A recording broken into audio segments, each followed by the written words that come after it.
Mungu, tumekusanyika hapa leo kwa malengo mawili. Lengo la kwanza ni kushukuru na kuadhimisha zawadi ya upadrisho wetu. Lengo la pili ni kuadhimisha tukio la kubariki mafuta ya wagonjwa, mafuta ya wakatekumeni na kuweka wakfu mafuta ya Krisma takatifu. Turudi lakini kwanza kwa lile linalohusu upadre wetu. Leo mkitazama mtaona kwamba takriban kanisa hili tumejaa sisi mapadre.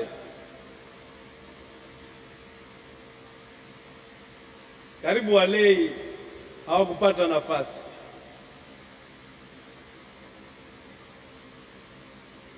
Ila wingi huo usitutishe. Utufanye tutafakari juu ya wito wetu kwa namna iliyo sahihi. Ndiyo, ni kweli sisi ni mapadre,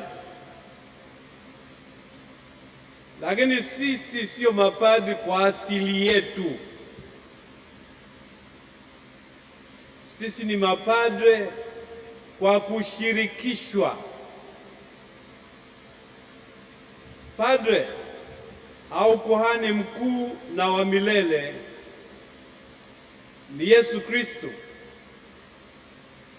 ambaye katika somo la pili amebainishwa kama Alfa na Omega, mwanzo na mwisho. Na katika somo la Injili na somo la kwanza anabainishwa kama mpakwa mafuta wa Bwana, yaani yeye ambaye ni Masiha, ni mtakatifu wa Bwana. Kama sisi tumekuwa makuhani au makasisi kwa kushirikishwa, ni lazima tukumbuke kwamba kushirikishwa kwetu sio matokeo ya kustahili kwetu. Mwenye kustahili kuwa kuhani ni Kristo peke yake. Sisi wengine tumestahilishwa, tumezawadiwa, tumehurumiwa, tukafanywa kuwa makuhani.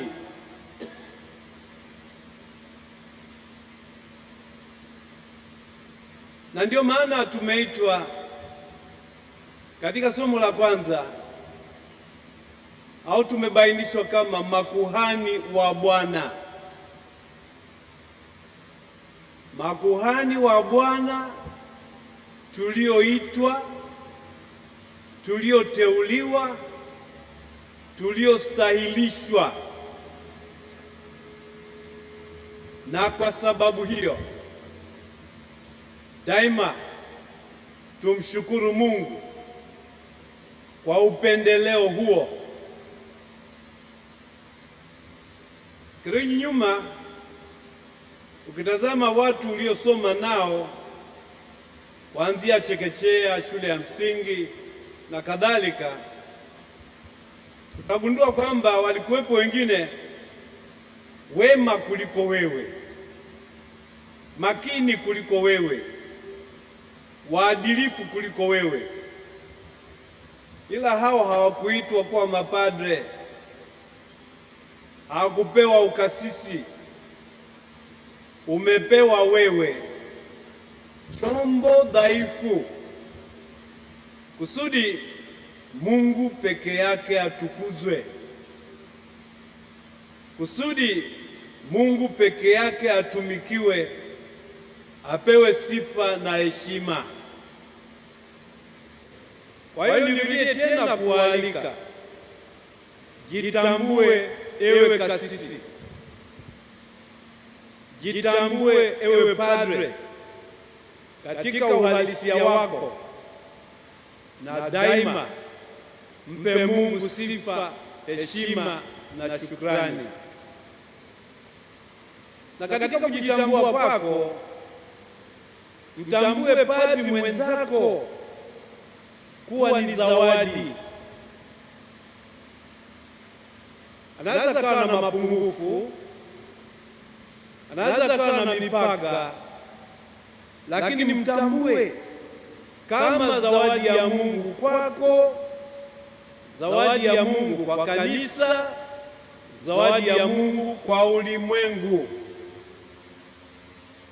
Kwa hiyo umjali, umstahi, umsaidie,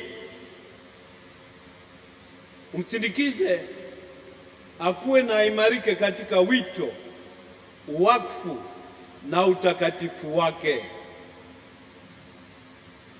Lakini sio hiyo tu, weke nia thabiti ya kushirikiana naye.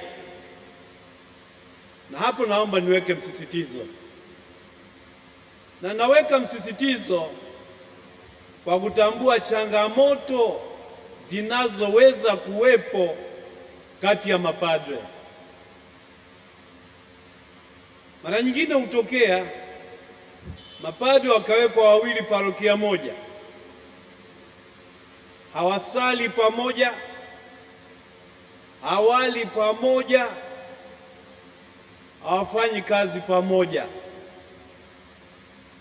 Mmoja akishuka kula saa 6, mwenzake atabangaiza aje kula saa 8, ili mradi tu wasikutane.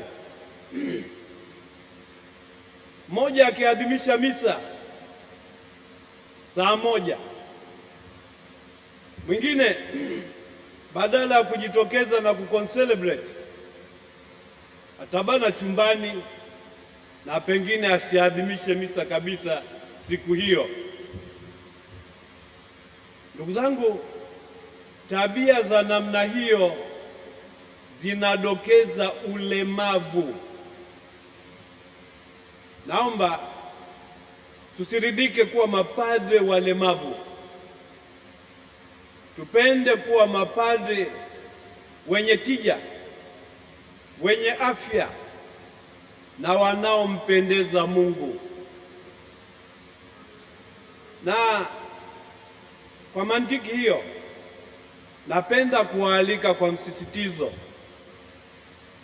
jengeni tabia, jengeni utamaduni, jengeni mazoea ya kusali pamoja. Na nawashukuru na kuwapongeza wale mapadri wanaoishi pamoja na wanajipanga, wanajitahidi kujipa muda na vipindi vya kusali pamoja. Ukimanage muda wako vizuri, hakika huna sababu ya kutosali na padri mwenzako. Ondoa kisingizio kwamba shughuli ni nyingi. Shughuli sio sababu. Sababu ni kukosa nidhamu, ni kukosa kuwajibika, ni kukosa upendo, ni kukosa ukomavu wa imani, ukomavu wa maadili na ukomavu wa wakfu. Pamoja na kusali pamoja, tafuteni kufanya yote yanayompendeza Mungu pamoja. kamilishaneni, tianeni nguvu na saidianeni kukamilika na kukua katika wito, uwakfu na utume wenu. Uone fahari unaposhirikiana na padre mwenzako. Uone aibu mnapoishi namna ambapo mnakuwa kama mchana na usiku. Kuweni mapadri wa Bwana, makuhani wa Bwana Mungu wetu, mkipendana, mkitakatifuzana na pia mkileana. Ndugu zangu, katika somo la Injili Yesu amechukua somo hilo kutoka sura ya 61 ya kitabu cha nabii Isaia. Alipokwisha kulisoma akatamka maneno haya. Maneno haya mnayosikia yametimilika leo mioyoni mwenu, au kwingine wanasema yametimilika leo masikioni mwenu. Yesu hakukosea alipotoa tamko hilo. Uwepo wa Yesu katika sinagogi ya Nazareti ulidokeza utimilifu wa maaguzi ya kinabii, ulidokeza utimilifu wa Torati na manabii, kwa sababu Yesu anayetamka maneno hayo ni mwana wa Mungu, ni neno aliyetoa mwili, ni Masiha na Mwokozi wetu. Kwa hiyo uwepo wake ni utimilifu wa ufunuo. Sisi tunaitwa tukawe mashahidi wake Yesu Kristo aliye utimilifu wa ufunuo. Kwa hiyo tujipange kumshuhudia na kumtangaza huyo Kristo kwa maisha yetu, kwa mahusiano yetu, kwa maneno yetu na kwa matendo yetu. Tumshukuru Mungu ambaye kwa huruma yake amependa kutujalia kuifikia siku ya leo na kuadhimisha upadri wetu tena, na kwa pamoja na maaskofu wenu tutaadhimisha tukio la kubariki mafuta ya wagonjwa, mafuta ya katekumeni na kuweka wakfu mafuta ya Krisma. Naomba niwakumbushe tena, mafuta haya tunayobariki na kuweka wakfu yana malengo matakatifu. Mafuta ya wagonjwa yanaandaliwa yatumike kuwafariji na kuwatia nguvu wagonjwa na walio dhaifu. Tusiyatumie kiholela, tusiyatumie kimzahamzaha, tuyatumie kwa imani na uadilifu kama atakavyo Mungu. Mafuta ya wakatekumeni yanabarikiwa na yatatumika kuandaa wakatekumeni wanapoelekea kupokea sakramenti ya ubatizo. Wale watakaoandaliwa kubatizwa na tutakaopewa fursa kuwapaka mafuta ya katekumeni, tujiridhishe kwamba wameandaliwa vizuri, wanaelewa imani ya Kikristo, wanaipokea imani hiyo na kuishi wakimfuata Kristo, kuhani na mfalme. Mafuta ya Krisma yanawekwa wakfu, na yanawekwa wakfu siku ya leo tu. Kwa mwendo wa kawaida, matukio haya ya kubariki mafuta ya wagonjwa na wakatekumeni na kuweka wakfu mafuta ya Krisma hufanyika Alhamisi Kuu asubuhi. Kwa sababu za kichungaji, tumeamua kuadhimisha leo Jumanne ya wiki kuu ili tuadhimishe vizuri, mpokee mafuta ya wagonjwa, mafuta ya wakatekumeni na mafuta ya Krisma, muende nayo kwenye maparokia yenu tayari kuyatumia kama ipasavyo. Ndugu zangu, mafuta ya Krisma yanatumika katika sakramenti ya ubatizo, katika sakramenti ya kipaimara, yanatumika katika sakramenti ya daraja, kumweka padri, kumpaka padri viganjani anapopadrishwa, na askofu utosini anapowekwa wakfu kuwa askofu. Aidha, yanatumika kutabaruku makanisa na altare. Msiende kuyatumia kihovyo hovyo kwa namna ambayo ni ya mzaha.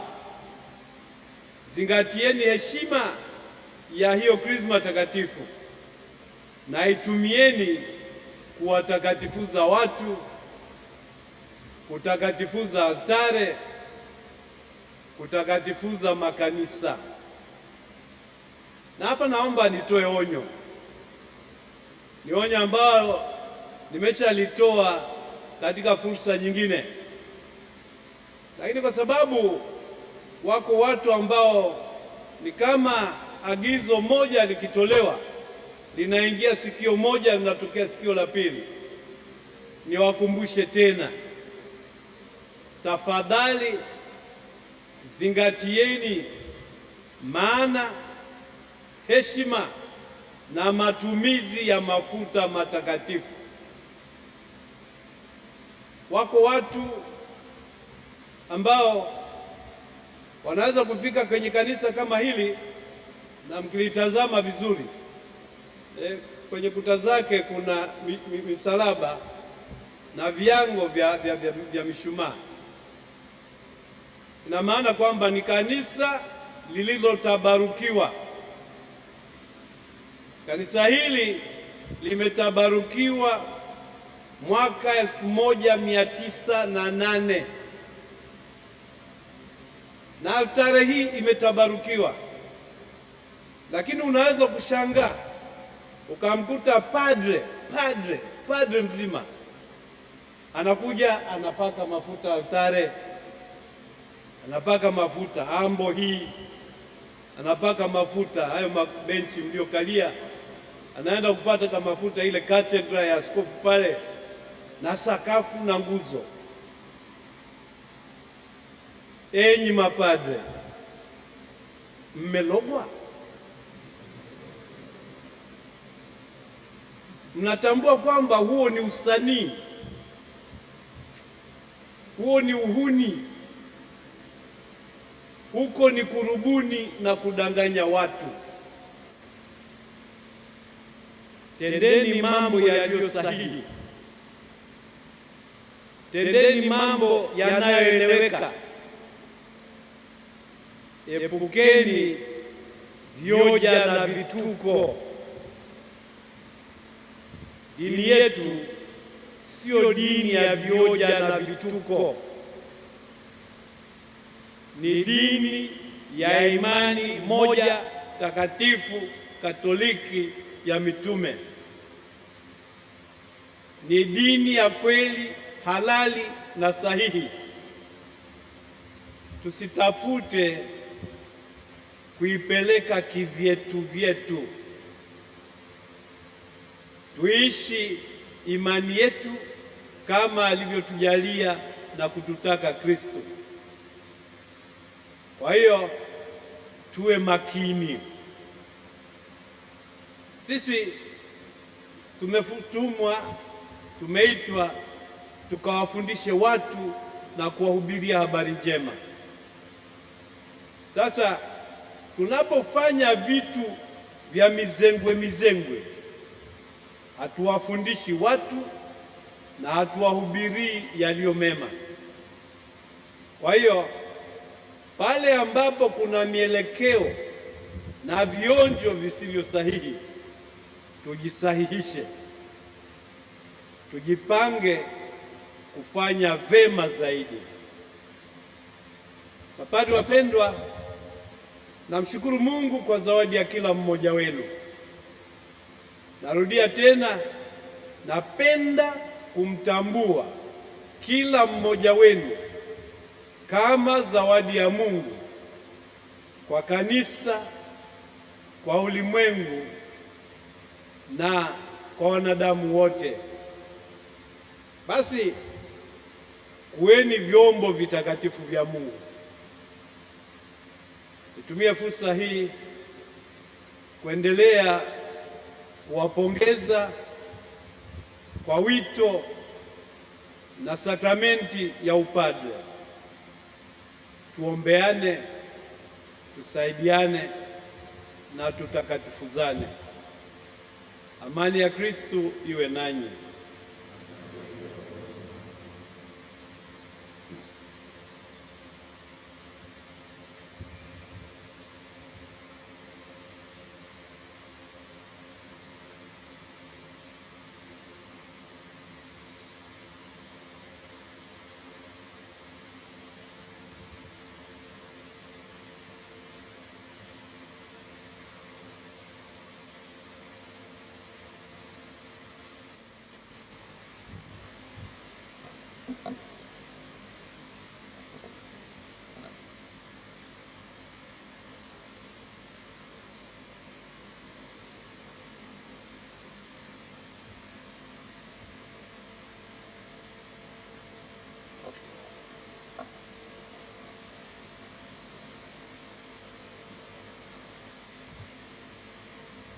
Tafadhali tusimame.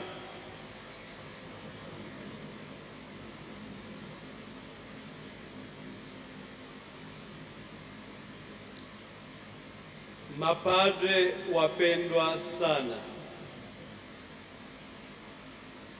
tunakumbuka tena mwaka huu ile siku ambapo Bwana wetu Yesu Kristo aliwapa mitume upadre wake na kutupa sisi pia. Je, mwataka kuweka tena ahadi mlizotoa zamani mbele ya askofu wenu na mbele ya waamini? Je, mwataka kuunganika zaidi na Bwana wetu Yesu